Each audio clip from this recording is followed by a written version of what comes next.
Assalamualaikum warahmatullahi wabarakatuh. Negeri Ratu Elizabeth dikenal sebagai salah satu penyumbang Islamophobia di dunia. Komunitas Muslim di Inggris bahkan paling merasakan diskriminasi di Inggris. Warga Inggris merasa jika Muslim adalah ancaman bagi kehidupan mereka. Namun, hal tersebut tidak menyusutkan semangat beberapa orang untuk memeluk Islam. Ribuan wanita di Inggris justru pernah berbondong-bondong masuk Islam, dan nama Muhammad pun makin populer di sana. Apakah ini sebuah kemajuan Islam untuk memenangkan peradaban di Britania Raya? Tonton video ini hingga akhir agar tidak sesat.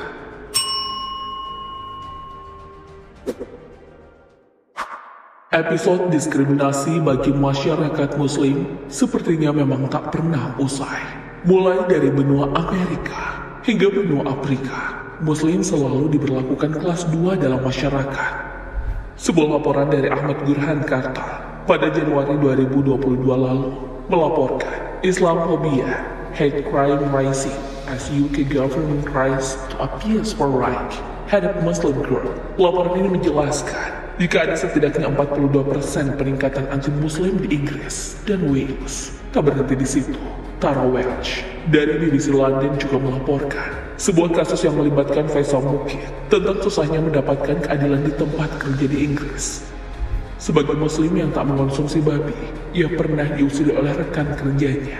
Suatu hari, rekan kerjanya dengan tega memberikan daging babi di kotak nasinya ketika ia ingin buka puasa saat bekerja selama Ramadan. Ada juga beberapa rekan kerja Tara yang mengalami serangan jantung karena selalu dibully saat di kantor.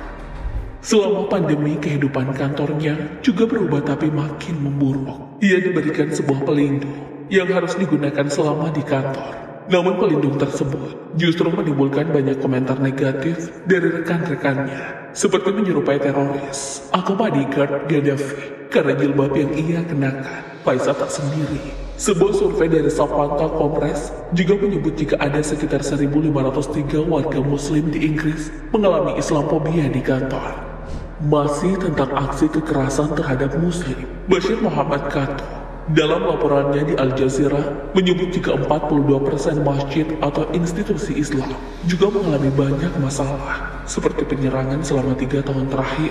Survei ini dilakukan oleh 2 organisasi Muslim, yakni Muslim Engagement Development and Muslim Census. Setidaknya 17% masjid pernah mengalami kekerasan fisik, entah penyerangan terhadap staf atau para jamaah di sana. Bukan hanya kekerasan fisik terhadap jamaah, tapi kendaraan jamaah juga terkadang menjadi bulan-bulanan beberapa orang di sana. Namun, meski Inggris mengalami serangkaian kasus Islamophobia, hal ini tak menjadi penghambat bagi beberapa penduduk di sana untuk memeluk Islam.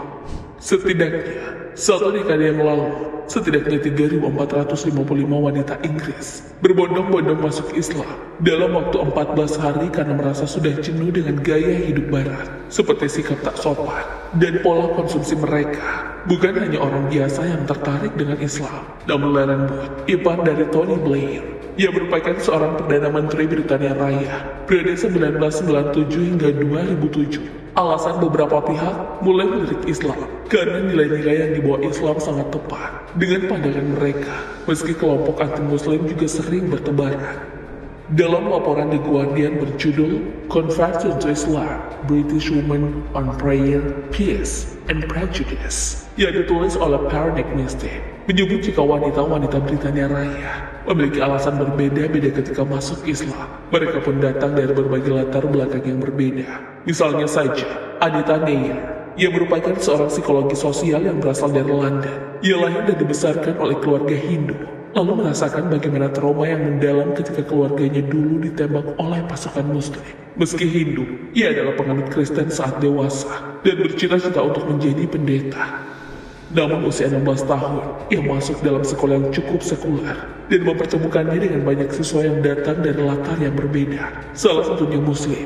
Ia merasa syok karena Muslim yang ia temui justru sangat baik dan berperilaku sangat normal. Sangat berbeda dengan bayangannya selama ini. Anita pun mengajak teman-teman Muslimnya untuk berdiskusi ataupun berdebat dan menyadari jika agama Islam sangat masuk akal. Ia menjadi Muslim pada tahun 2000 setelah 1 tahun berkontemplasi.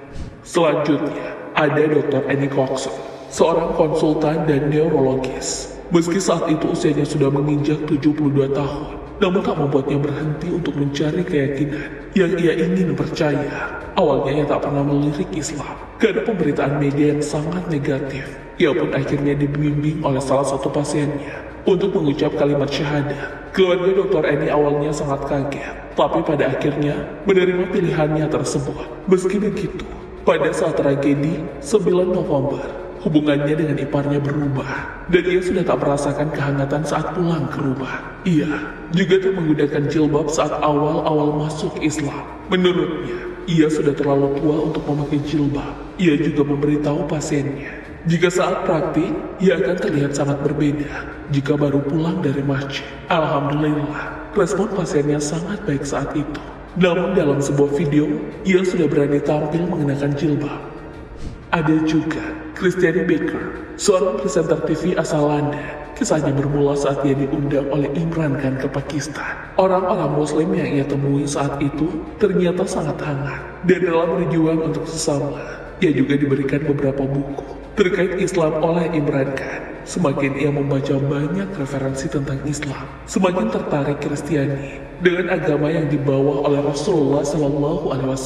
Akhirnya, ia memutuskan untuk memeluk Islam, meski akhirnya harus merelakan karirnya sebagai presenter kondang. Ada banyak lagi kisah-kisah inspirasional beberapa tokoh yang memilih Islam tahun demi tahun. Meski kekerasan dan Islamofobia terus ada, namun kecintaan orang-orang terhadap Islam juga terus meningkat. Berdasarkan laporan Muslim News pada 11 Oktober 2022 lalu yang berjudul England Becoming Less Christian while Muslim Population is on the Increase, memberitakan jika Muslim makin digemari dan agama Kristen semakin menyusut. Pembangunan masjid di Britania Raya pun semakin banyak, tak hanya dari komunitas Muslim Republik Indonesia yang meluncurkan program wakaf masjid. Namun, pemerintah Inggris juga berupaya keras untuk meningkatkan keamanan bagi masjid dan sekolah-sekolah Islam. Pada Mei 2022, dalam rangka melindungi umat Islam, masjid dan sekolah mengucurkan dana sebesar 24,5 juta pound sterling atau sekitar 465,5 miliar rupiah. Tempat-tempat ibadah saat ini akhirnya bisa mengajukan penawaran dana seperti pemasangan kamera CCTV ataupun pagar keliling umat Muslim. Juga diminta untuk mendaftarkan diri secara sukarela dalam layanan penjaga keamanan di masjid. Tujuannya agar komunitas Muslim bisa saling menguatkan dan tak perlu khawatir jika ingin beribadah. Hal ini disetujui langsung oleh Menteri Keamanan Inggris, Damian Hinds. Kebijakan tersebut bermula dari maraknya kejahatan kepada Muslim di Inggris dan Wales beberapa waktu lalu. Selain kepekaan Inggris terhadap komunitas Muslim dan masjid di sana, siapa sangka jika penamaan Muhammad juga semakin marak di negara ini.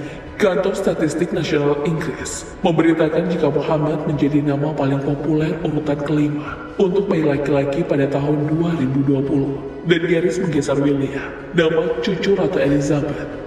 Tokoh-tokoh Muslim juga semakin dipertimbangkan di Inggris. Sadiq Khan misalnya, ia sukses menjabat sebagai wali kota London selama 2 periode. Setelah serangkaian kekalahan di sejumlah pemilihan lain, ia juga menjadi Muslim pertama yang memimpin ibu kota Inggris sejak kemenangan pertamanya pada tahun 2016. Meski awalnya mendapatkan kritik, namun Khan berusaha fokus untuk mengkampanyekan lapangan kerja dan ekonomi pariwisata di London, sehingga namanya pun kini dikenang banyak pihak. Itulah tadi alasan wanita Inggris memeluk Islam. Apakah ada tokoh lain yang menurutmu juga sangat inspiratif? Allahu a'lam bishawab. Assalamualaikum warahmatullahi wabarakatuh.